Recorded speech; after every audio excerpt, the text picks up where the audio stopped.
गाड़ी के पास आ जाओ।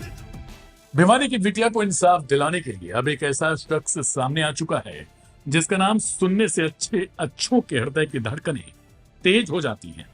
और उस शख्स ने यहां तक दावा किया कि अगर पुलिस नाकाम हुई तो वो खुद इंसाफ दिलाएगा। दरअसल हरियाणा के भिवानी में 19 साल की शिक्षिका मनीषा की हत्या ने पूरे राज्य को झकझोर कर रख दिया।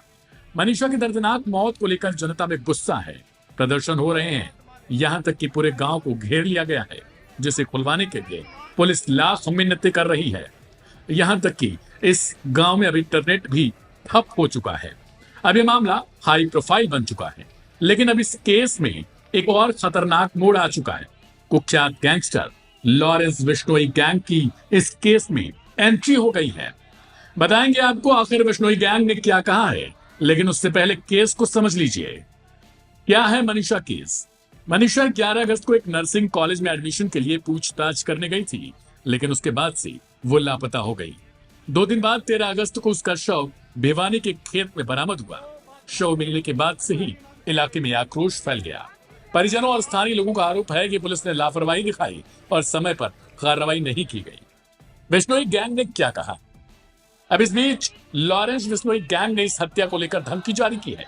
बिश्नोई गैंग ने कथित तौर से सोशल मीडिया पर एक पोस्ट वायरल की, जिसमें गोल्डी ढिल्लों और लॉरेंस बिश्नोई के हवाले से लिखा गया, अगर हरियाणा पुलिस इंसाफ नहीं दिला पाई तो हम खुद कातिल को मौत के घाट उतार देंगे।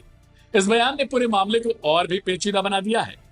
कहां है इस वक्त लॉरेंस बिश्नोई? गौरतलब है कि लॉरेंस बिश्नोई इस समय जेल में है और उसका खास सहयोगी गोल्डी ढिल्लों कनाडा में बैठकर गैंग को ऑपरेट कर रहा है। यही नहीं, उसी पोस्ट में गोल्डी ढिल्लों ने कनाडा के ब्रैम्पटन में सोनू छटा की हत्या की भी जिम्मेदारी ली। गोल्डी ने लिखा कि सोनू छटा लॉरेंस के नाम पर उगाही कर रहा था और एमपी धनुआ मर्डर की साजिश में शामिल था, इसलिए उसे मार दिया गया। कब कब चर्चा में रहा लॉरेंस बिश्नोई।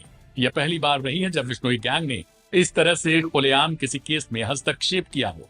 लेकिन मनीषा हत्याकांड के बहाने लॉरेंस और रोहित गोदारा गैंग हरियाणा में अपने वर्चस्व की लड़ाई भी लड़ रहा है। यह केवल न्याय की लड़ाई नहीं बल्कि गैंग वॉर और ताकत के प्रदर्शन का भी मंच बनता जा रहा है। मनीषा केस में अपडेट। हरियाणा सरकार ने मामले को गंभीरता से लेते हुए अब इसे सीबीआई को सौंपने का निर्णय लिया। लेकिन सवाल यह है कि जब गैंगस्टर खुलेआम पुलिस को चुनौती दे रहे हैं तो क्या कानून का डर खत्म हो चुका है? जाहिर है कि जनता को अब केवल न्याय नहीं बल्कि जवाब भी चाहिए कि मनीषा की मौत का असली गुनहगार कौन है और क्या उसे सजा मिल पाएगी या फिर नहीं।